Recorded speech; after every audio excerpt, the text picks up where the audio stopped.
Bonjour Bruno Sportis. Bonjour Marjorie. On va revenir ensemble sur ces questions fondamentales de souveraineté numérique à échelon français, européen, puisque c'était l'objet de notre discussion du jour sur ce cycle de débat à l'IFRI. D'abord, quand on parle de souveraineté numérique aujourd'hui, on parle de quoi? Juste d'une posture politique ou aussi d'un instrument business? Non, on parle d'éléments très concrets. On ne parle pas seulement des implications en termes de souveraineté régalienne. C'est souvent ça ce qu'on a en tête, parce que c'est vrai que le numérique, comme d'autres technologies, est dual, militaire et civil. Là, on parle de la capacité à maîtriser le destin de la société numérique, comment on fait pour ne pas subir des choix qui sont faits ailleurs, comment on fait pour comprendre les enjeux, et puis comment on se met en action pour proposer des alternatives. Et les actions, elles sont à mener autour des infrastructures, notamment les infrastructures logicielles. Elles sont à mener pour soutenir l'innovation dans le numérique, notamment avec les startups, et elles sont à mener en matière de compétences.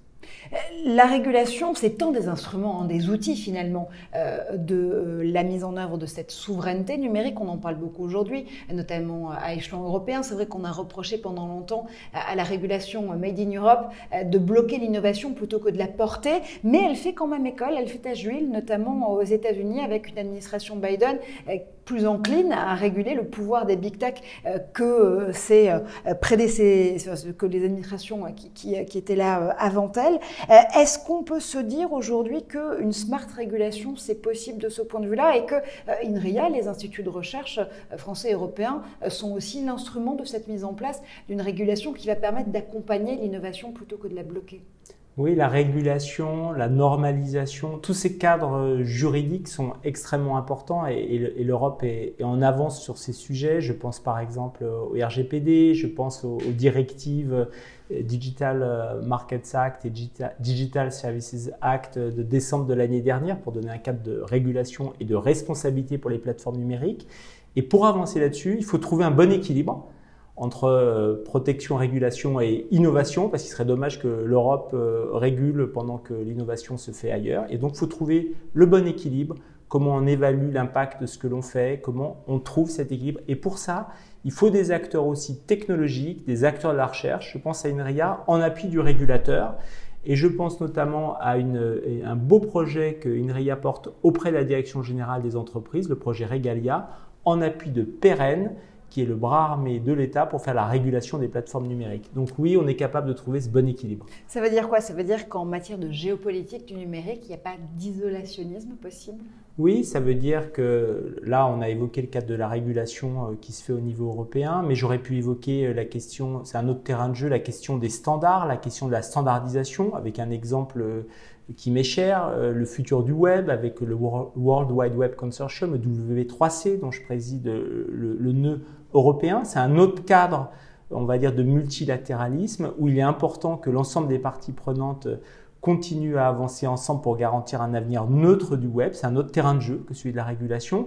Et puis, justement pour répondre à cette question d'isolationnisme que vous évoquiez, un autre exemple qui me vient à l'esprit, c'est cette initiative portée par la France et le Canada et qui a été rejointe par de nombreux autres pays à l'initiative du président de la République il y a 3 ans, le partenariat mondial sur l'intelligence artificielle pour se définir un cadre conjoint, un cadre multilatéral pour maîtriser l'avenir de l'IA. Oui, donc tous ces cadres existent et il n'y a pas d'isolationnisme qui tienne dans la matière. Et en parlant justement d'initiatives communes et conjointes et d'IA de confiance, d'IA transparente, est-ce que ça veut dire aussi que tout au long de cette crise protéiforme qu'on vient de traverser, on s'est posé des questions fondamentales en matière de numérique, d'indépendance numérique, de souveraineté bien évidemment, mais aussi d'ownership des données pour les citoyens et utilisatrices et utilisateurs du numérique.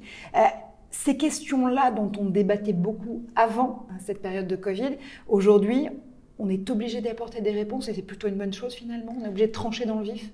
Oui, je ne sais pas s'il faut trancher dans le vif, mais une chose est sûre, et vous l'avez dit d'ailleurs tout à l'heure dans le débat, il y a un vrai retour d'expérience de la crise sanitaire sur pièce d'une certaine manière, où on voit qu'on est obligé d'aller plus loin qu'un regard superficiel sur ces sujets. Et la souveraineté numérique, elle passe d'abord, me semble-t-il, au-delà de la capacité à proposer des alternatives. Quand on parle d'innovation, on parle de proposer des alternatives. Elle passe aussi par la compréhension et la maîtrise des enjeux par tout le monde.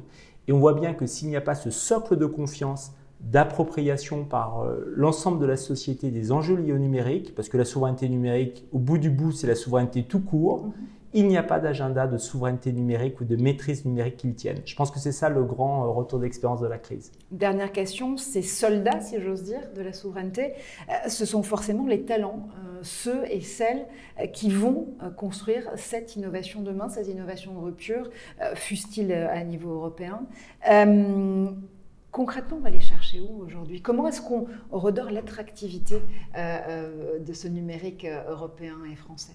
Oui, ce que vous évoquez, c'est que le numérique, il repose sur des cerveaux, en fait. Certes, il y a des technologies, mais il repose sur des cerveaux. Ces technologies évoluent très vite, je pense notamment au logiciel. Et si on n'a pas les talents et les compétences pour le faire, on n'est pas capable de mener d'être sur ce terrain de jeu de la souveraineté numérique, de mener cette bataille. Et ces talents et ces compétences, on va les chercher. D'abord, on va les chercher chez les jeunes. Il est important que les jeunes Français, que les jeunes Européens aillent dans les sciences et la technologie. Parce que sinon, demain, on n'aura pas de personnes formées sur ces sujets. Donc ça se joue sur des politiques de formation dans la durée qui vont très très loin. Et puis, ça se joue aussi sur l'attractivité. Et c'est pour ça que la bataille pour les talents est absolument majeure dans ce domaine. Merci infiniment, Bruno Sportis. Merci Marjorie.